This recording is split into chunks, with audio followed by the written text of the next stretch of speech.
Assalamualaikum warahmatullahi wabarakatuh. Anak-anakku kelas 4 keagamaan yang dirahmati Allah.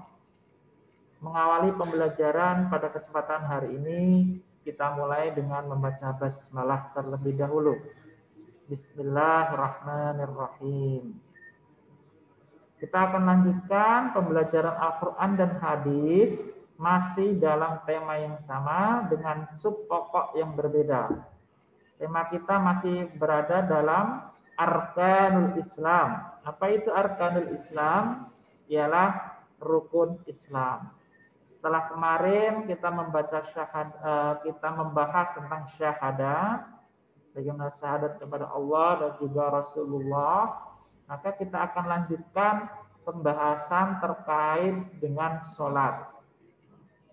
Ustadz batasi bahwa sholat di sini yang akan kita bahas bukan dari segi fikihnya, karena itu dibahas pada mata pelajaran fikih, tetapi bagaimana kiat-kiat kita dalam usaha untuk bisa menegakkan sholat.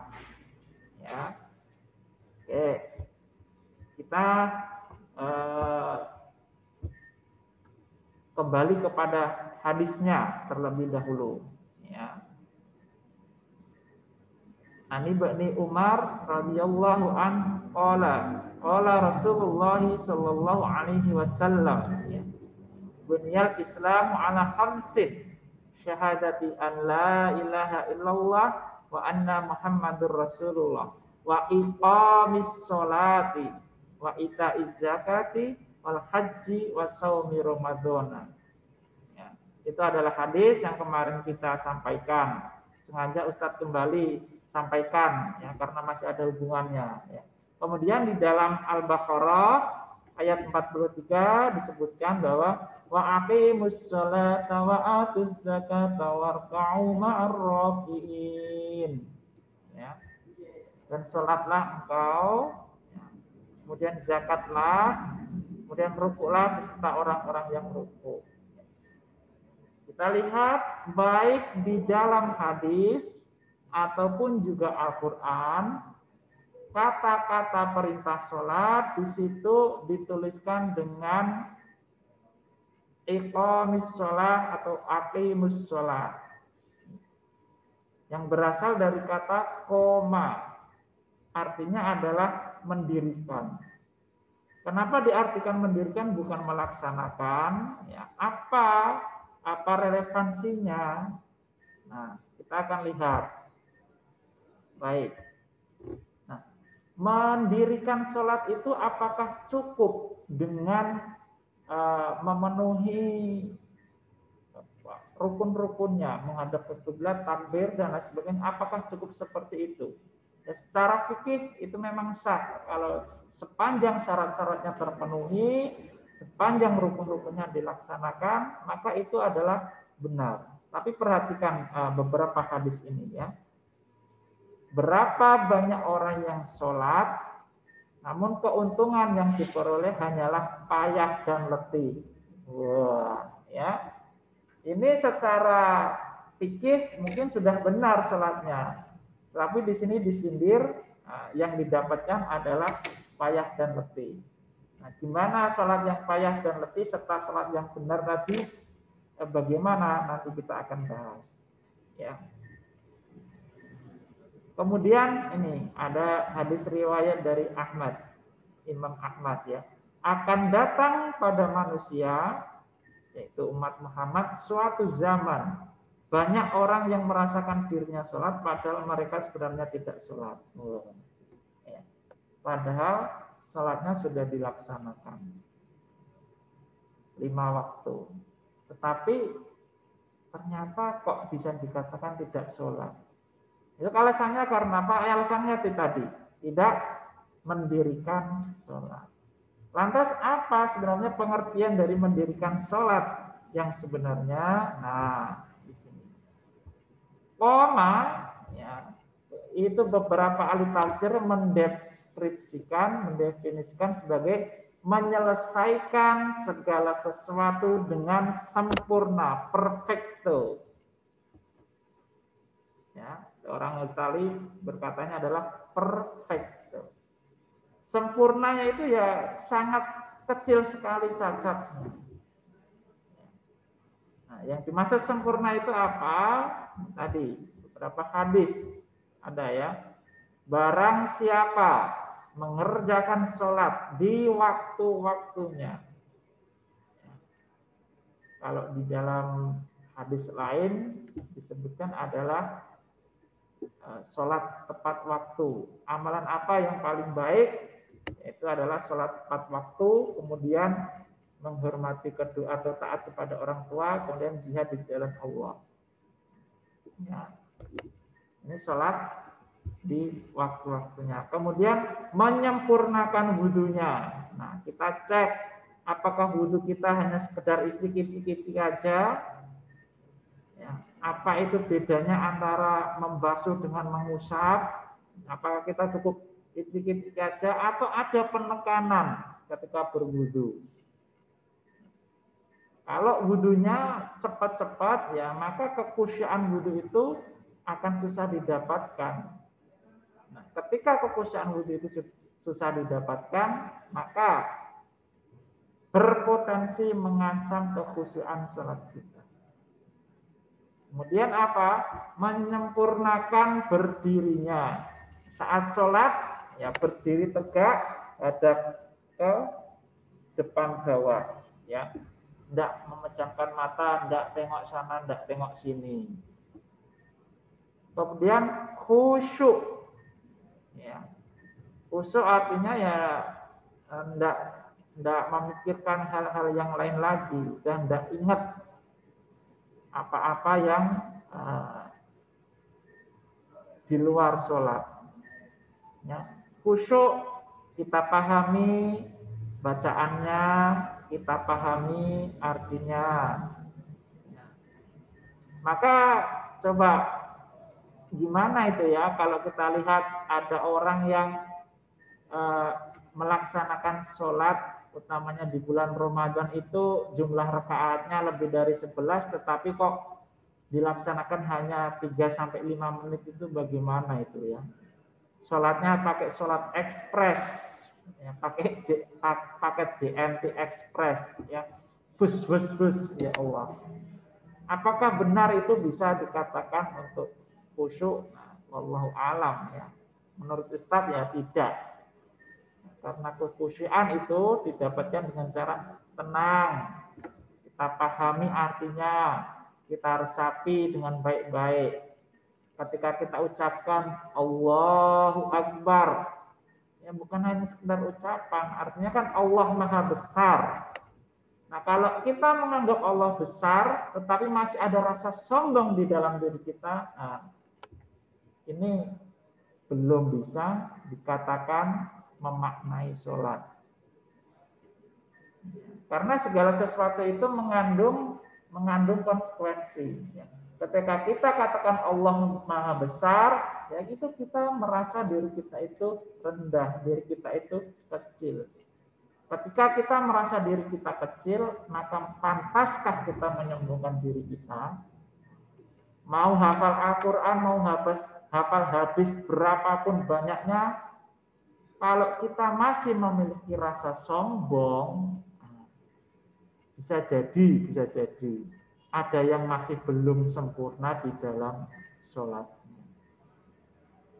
Kemudian rukuknya, sujudnya, ya, dan seterusnya. Sehingga apa? Ya, orang yang mendirikan sholat itu akan memunculkan output kesalehan. Outputnya apa? Inna sholata tanha anil fahsya iwal munkar. Sesungguhnya sholat itu mencegah dari perbuatan keji dan perbuatan munkar. Maka coba kita gali lebih dalam. Kalau kita masih senang berbuat yang buruk-buruk, kita masih susah untuk melaksanakan kebaikan demi kebaikan, maka bisa jadi masih ada yang bermasalah dengan sholat kita. Bisa jadi wudhu kita masih terburu-buru. Bisa jadi saat sholat kita masih memikirkan banyak hal. Kita belum tahu arti daripada sholat itu. Kita lakukan evaluasi, muhasabah. Ini tidak mudah, tetapi sangat mungkin untuk dilakukan. Tentu dengan latihan secara tahap demi tahap.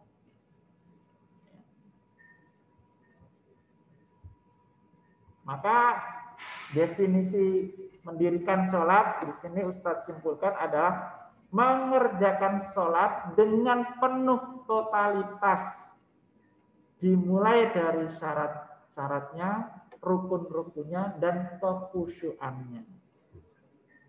Ya. Ini adalah definisi dari OMA tadi, mendirikan sholat tadi. Kita di Muhammadiyah tentu familiar ya dengan surat Al-Maun. Di situ disebutkan fawailul lil musallin. Orang-orang yang celaka. Apa itu orang-orang yang celaka? Itu salah satunya adalah orang yang melalaikan sholat. Melalaikan sholat itu ya maknanya luas. Bisa menyengaja tidak sholat, dan insya Allah ini tidak kita lakukan ya. Kemudian lupa akan bacaan-bacaan sholat atau rukun-rukunnya. Nah, ini berapa rakaat? Ini 3 rakaat atau 2 rakaat. Tadi sudah rakaat berapa ya? Nah. Kemudian membayangkan hal-hal yang lain di luar sholat. Nah, ini adalah masuk kategori orang-orang yang celaka. Mudah-mudahan kita dijauhkan dari kategori yang melalaikan sholat ini. Oke. Maka dalam hal yang lain kita cek juga lagi macam-macam sholat. Nah, ini ya, karena ada yang namanya sholat subuh, sholat duha, dan sholat tahajud. Kalau sholat 5 waktu, Ustaz kira tidak perlu dibahas ya, karena insya Allah di Mu'alimin sudah tradisi sudah kuat, pasti insya Allah menjalankan sholat itu dengan baik. Yang masih perlu kita bahas adalah beberapa sholat sunnah. Kita akan termotivasi, kita akan mudah melaksanakan sholat jika ada fadilah-fadilah yang kita ketahui. Mulai dari 2 rakaat sebelum subuh. Ya. Apa fadilahnya? Yaitu adalah dijanjikan oleh Allah bahwa sholat 2 rakaat sebelum subuh itu lebih baik daripada dunia dan seisinya. Kita tentu di dunia ini menginginkan hidup yang berkecukupan, ya. Cukup makan, cukup pendidikan, ya. Cukup untuk memenuhi kebutuhan sehari-hari, syukur bisa dikasih lebih. Nah, ini Allah sudah menjanjikan lebih baik dari keinginan-keinginan kita di dunia. Maka sudahkah kita laksanakan 2 rakaat sebelum subuh? Nah, silakan, mari kita cek di dalam diri kita masing-masing. Kemudian apalagi? Yaitu sholat duha. Itu adalah ada di dalam hadis yang lain yang disebutkan bahwa barang siapa melaksanakan sholat duha itu akan dibangunkan kerajaan oleh Allah. Ya. Dan salah satu lagi adalah yang paling terdapat di dalam Riyadhus Shalihin adalah sedekah persendian kita. Jadi orang yang sholat duha itu dijaga oleh Allah kesehatan kita, mulai dari sendi-sendi tulang-tulang kita. Kemudian yang terakhir adalah sholat tahajud. Dan ini ayat Al-Quran langsung ini ya. Wa minal laili fatahajjat bihi nafilatal lak. Ya. Dan pada sebagian malam lakukanlah sholat tahajud sebagai ibadah tambahan bagimu. Mudah-mudahan Tuhanmu mengangkatmu ke tempat yang terpuji. Ya. Kalau kita ingin dimudahkan dalam menuntut ilmu, kita ingin suatu saat memiliki kedudukan penting yang dengannya bisa membawa manfaat untuk orang banyak, maka jangan lupa kita untuk bertahajud. Maka dalam pembelajaran ini kita cek ya, sudah pada tahap mana kita, sudahkah kita laksanakan sholat ini. Melaksanakan sholat dari sholat wajib hingga sholat sunnah itu adalah bagian dari rukun Islam, bagian dari cara kita menegakkan Islam. Karena tadi kita sudah bersyahadat, kemudian kita juga harus melaksanakan sholat. Mudah-mudahan ini tidak hanya sekedar pemahaman saja, harus kita amalkan. Pada pekan-pekan selanjutnya Ustadz akan memberikan jurnal. Kita akan cek sudah berapa waktu yang sudah kita luangkan untuk melakukan sholat sunnah. Di antaranya sholat duha, sholat malam, kemudian dua rakaat sebelum subuh. Oke, mudah-mudahan melalui pembelajaran ini dapat memberi manfaat kepada kita semua. Akhir kata dari Ustadz, billahi taufik wal hidayah. Assalamualaikum warahmatullahi wabarakatuh. Dan pekan depan kita akan lanjutkan, yaitu tentang zakat, haji, dan puasa. Sekian. Assalamualaikum.